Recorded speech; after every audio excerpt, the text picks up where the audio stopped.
Okay, next one, the penultimate album, is Cocoon, the new album from Poland goth merchants Give Up to Failure. This is a follow-up to their debut album, Burden, which we reviewed very favourably back on episode 12 of the podcast. So this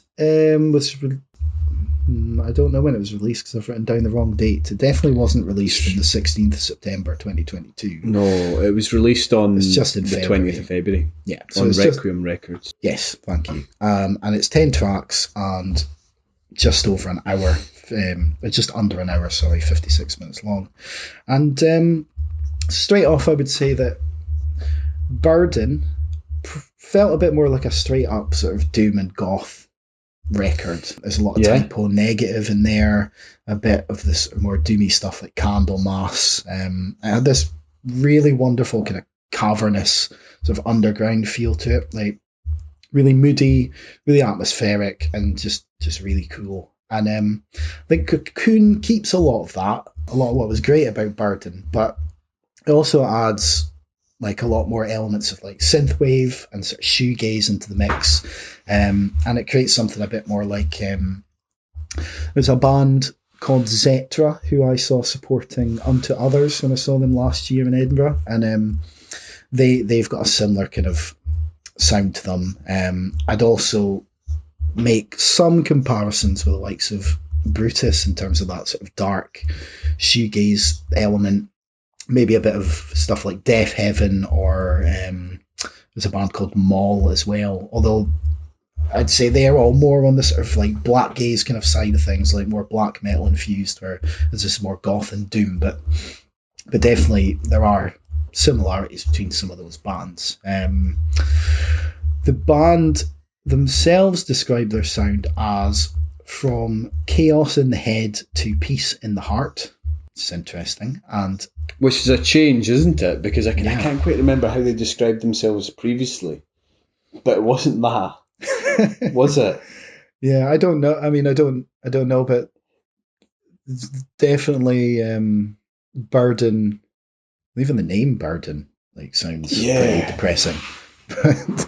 Yeah, but they've expanded on that a little bit on their Bandcamp page. It just says it's an album that tells about love, depression, self-destruction, insomnia, crying for help, trying to find yourself, and becoming a better man. So, I mean, if you look at some of those song titles on there, there's stuff like Damages, or The Husk, or Weakness, or the final track, Suicide Letter to Myself. So, there's a lot of kind of gloomy elements to this, definitely.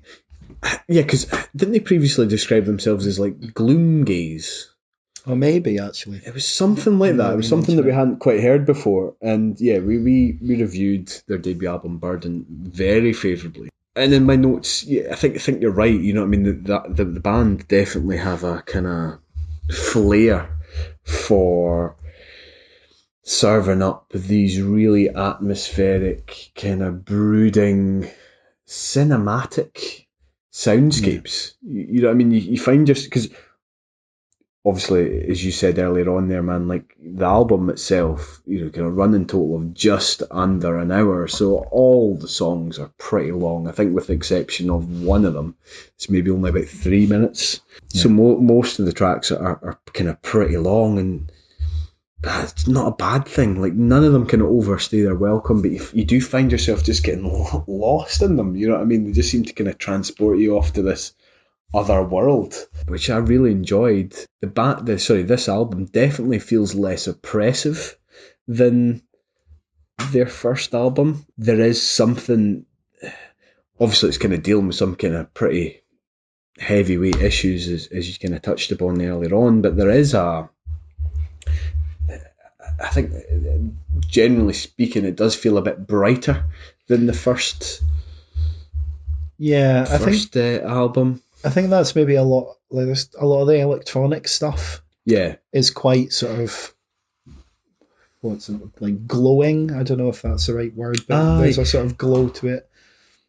Interestingly, as well, with regards to the electronics, there was times where like, and I don't mean this to sound bad, but it was almost like I felt as if the electronics were a bit of a kind of running theme throughout the whole tracks. There was kind of, I noticed I don't know if this is intentional but it was almost as if there was like similarities in the electronics in each of the songs, and I don't know if that's maybe a thematic piece or not. Maybe I'm just reading too much into it, but there's definitely similarities there. Yeah, I think there probably is, and I think there are similarities between a lot of the songs as well. I mean, I don't want to say that the album sounds samey, but there's a lot. It doesn't change up a whole lot between the songs. It's it's just sort of a running theme. The way the songs sound, they've got sort of one of the best things about the album is actually the growl to the bass line. It's really really hard, but they've got these sort of glowing electronics. There's like melancholic clean guitars. The vocals are like moody but kind of soothing. Yeah. And I think that that's most of the songs have that, I would say. And I think that's something new as well from what I remember. I can't remember there being that much vocals in the debut album. Would that be correct in saying? I think there were vocals. I think was there? Yeah, I think they were reasonably similar to what's on here. I remember that album having a very sort of ethereal kind of sound to it as well, like a kind of echoey sound to the vocals. I think whisper. They're kind of. Yeah, the vocals are never at the kind of forefront of the kind of music, are they? And they sing exclusively in English as well, don't they? Despite being from Poland. Yeah, it's interesting what you said about them being sort of cinematic, because the third track, "Wide Awake," it's one of the more upbeat songs, I think, in the sort of kick to the drums and the way the electronics kind of soar, but there's just a drama like to that song, and it has this kind of dramatic climax that sounds like it could be on a movie soundtrack, just with like absolutely effect laden guitars instead of like the traditional violins or piano. It's definitely one of the highlights on there, as is the first two tracks, but particularly Savior. That's about 7 minutes long. Really fuzzy guitar riffs, like a nice buzzing bass line, these kind of ethereal guitar licks, and just this really cool kind of lead guitar line that holds the whole thing together. Yeah, really great song. I think you're right. Like there is quite a lot of drama in this track. In this album. Sorry, because they're able to create really emotive pieces. You know what I mean? And track 8 for me is it's one of my favourite. It's probably the least. It's the shortest track, which I kind of already kind of mentioned and kind of touched upon. It's probably the least textured. You know what I mean? There isn't really all that much depth into it, but I just really enjoyed it. You've got those same kind of whispered kind of vocals that we kind of spoke about, but I just really enjoyed it, with coupled with that kind of spectral, kind of ghostly electronics. Yeah, I think that's it's touch. There's 7. Something about it. It's touching. Is it track 7? Yeah, sorry? I think it's Weakness, isn't it? Is that Weakness? Sorry. Yeah, it's got like so it's almost like it's just vocals and then like a single note on the synth, and then like this little sort of keyboard melody that comes in. So it's, like you say, it's quite stripped back, and it kind of put me into like a meditative state almost. And it's got one of the few lyrics I picked out was "I remember my pain, I shelter my shell," which is just kind of that was one of the bits that stood out to me. But that's a really cool track, and it's interesting that it's the sort of most stripped back song on the album. There's, like you said, these songs are all really textured, but that one is a lot cleaner, I suppose. And then you get Slow Collapse after that, which comes right back in with that bass tone and this kind of fluttering synth. That's like a really good song as well, and as are all the songs. Like it's another really strong album. Yeah, no, I loved it, man. I really enjoyed it. What did you give it? What was your thoughts? So I have given this one an 8 out of 10. I do really like it. Yeah, I mean, I do really like it. Maybe just not as much as some of the other ones on here, but I think it's a really cool album, and a strong 8 out of 10. Yeah, I've given it an 8 or 9 out of 10, which I think is fair to say. I think I said this of the first album. I can't imagine me. This might sound like a criticism, but I don't mean it to be.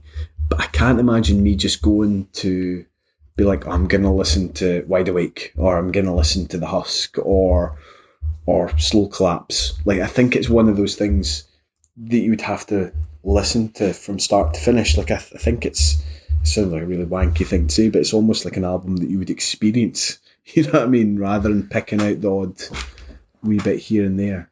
Yeah, the whole album just creates this mood, and yeah, it just kind of pulls you into that world, and it's quite a sort of. I mean, it's quite a depressing kind of world that it pulls you into. Although I wouldn't say that after listening to it, I don't necessarily feel depressed. But it gives you sort of time to, because the songs are so sort of elongated. I mean, Vast. Yeah, you've got time to sort of contemplate while you're listening to it. It's like I said, there was one track that put me into like a meditative state. So it's definitely an experience. Yeah, contemplate your life, yeah. Sned. So yeah, that was shit at remembering the names of the the albums. Cocoon. Yeah, so that's Cocoon by Give Up to Failure.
It's not finished.